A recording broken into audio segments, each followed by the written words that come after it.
Hello everyone, this is the chapter 15 and some more from the book The World According to Anna by Jostein Gaarder. The balloons. She comes into the garden with a bunch of red helium balloons, each showing an extinct animal.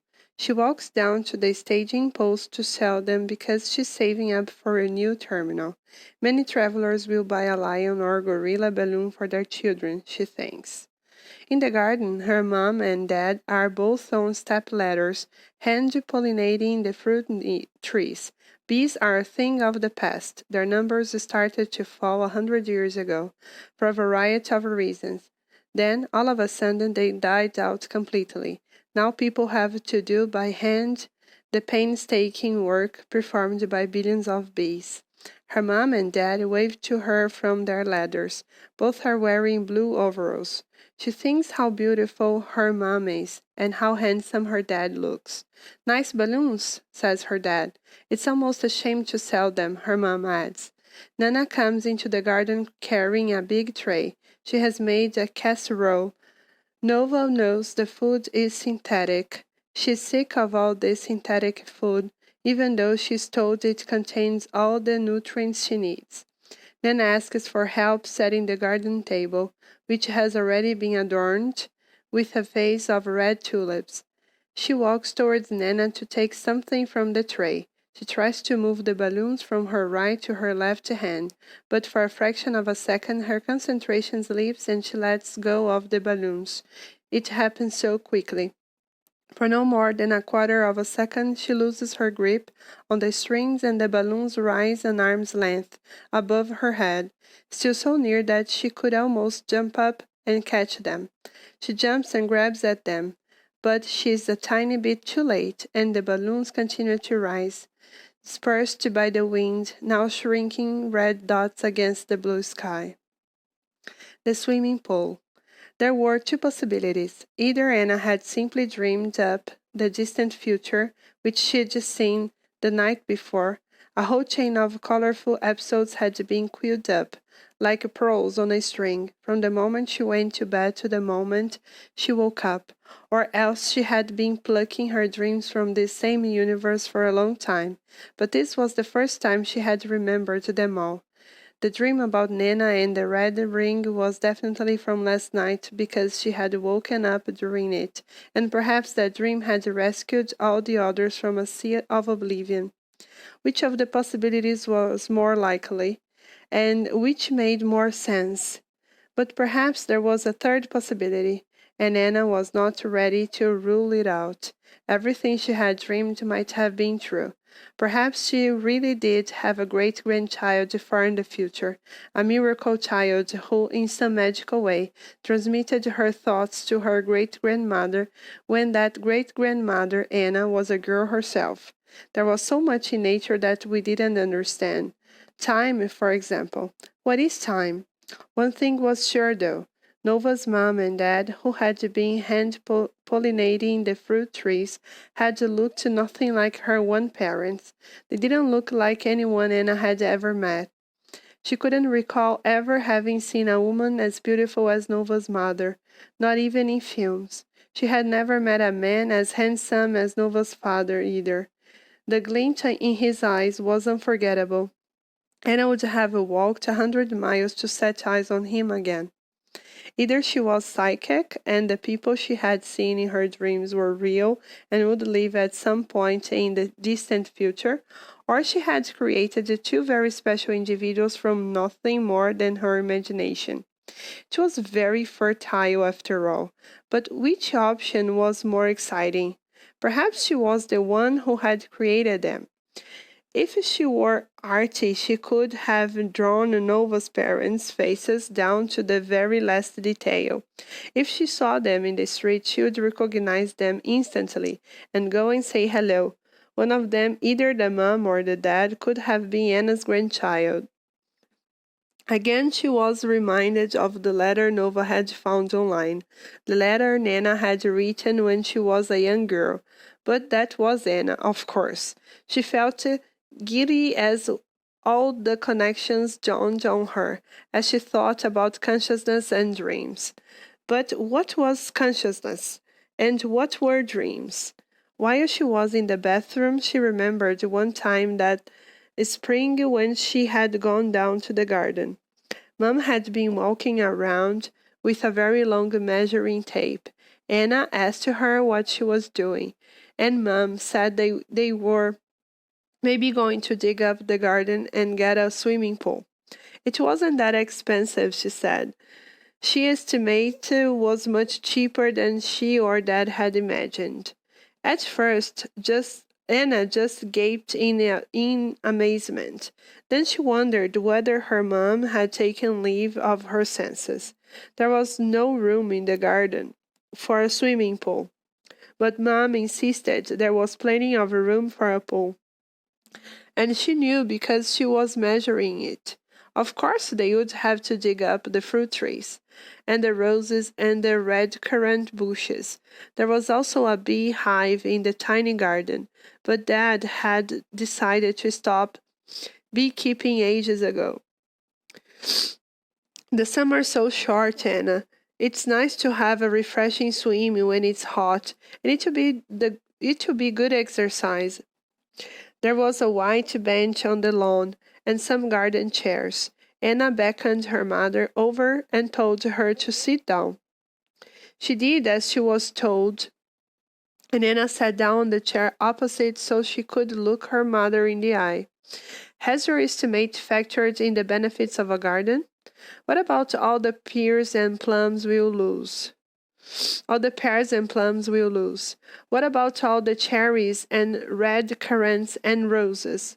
A garden wasn't only there to look nice, she said.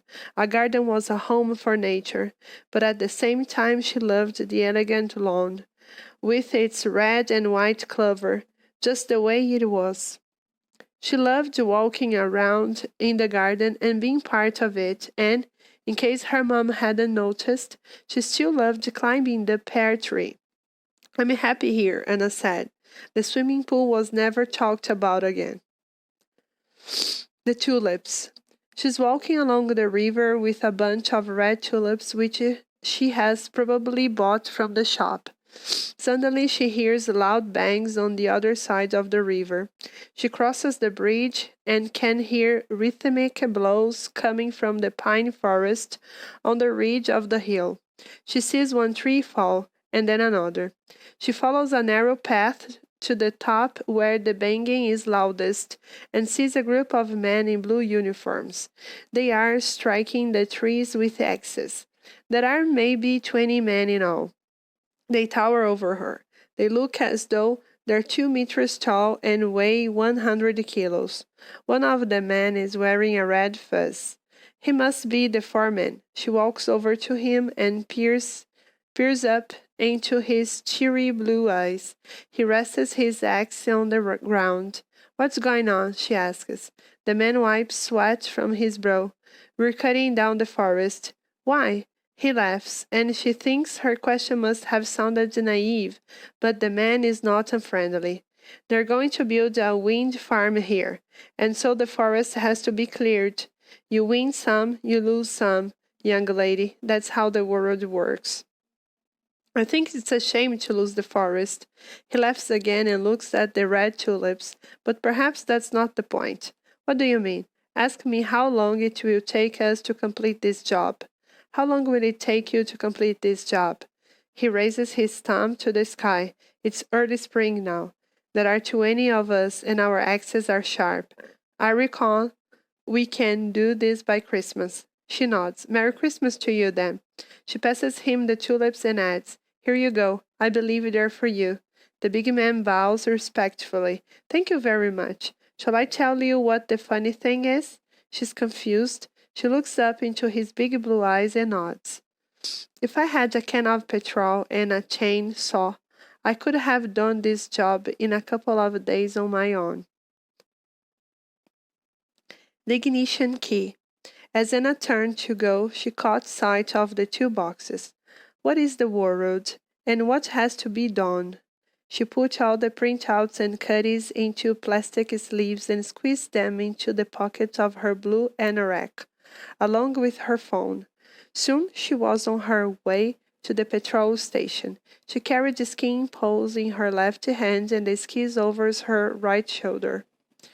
A car idled in front of the car wash with its engine running. As Anna stuck her skis into the snow at the roadside, a woman in a yellow cape marched towards the car. She had a hot dog in one hand and a magazine in the other. I was just about to turn off your engine and throw the key into the snow, Anna shouted. Then she threw on her skis, and with that she was gone, heading to the mountains. We're destroying our planet, she thought. We're the ones doing it, and we're doing it in plain sight. A few days ago, she'd had an extra key cut so Jonas could let himself into the cabin if he arrived before she did. She wondered who would get there first today. He had 80 kilometers to cover while she had only 5, but Jonas skied faster than she did. She had given him a lot to think about, but she doubted that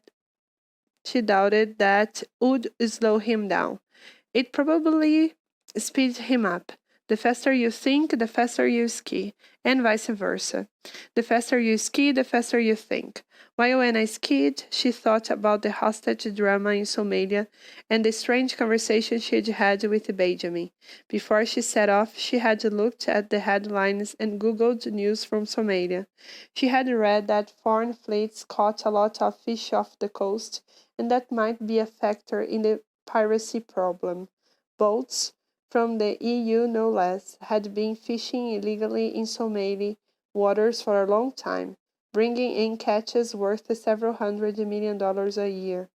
Somalia had asked the UN to use its anti-piracy warships to combat illegal overfishing by foreign boats.